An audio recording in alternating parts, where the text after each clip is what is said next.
መዝሙረ ዳዊት ምዕራፍ 34 ላይ እግዚአብሔር ልባቸው ለተሰበረ ቅርብ ነው፣ መንፈሳቸውም የተሰበረውን ያድናቸዋል።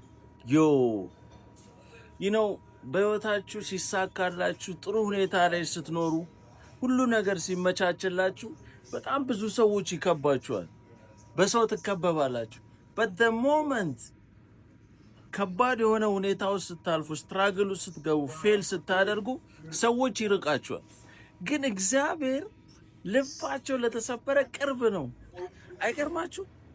እግዚአብሔር ጭራሽ ልባቸው ሲሰበር ነው ወደ እናንተ ሞር የሚቀርበው።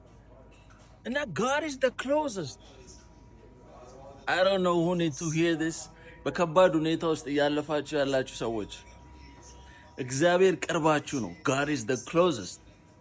ስለዚህ በየትኛውም ሁኔታ ውስጥ ብትሆኑ ይህንን አስታውሱ። እግዚአብሔር ልባቸው ለተሰበረ ቅርብ ነው፣ መንፈሳቸው የተሰበረውን ያድናቸዋል። But Jesus is the closest. አብሯችሁ ነው፣ ቅርባችሁ ነው። አነጋግሩት፣ ያድናቸዋል። መቻችሁ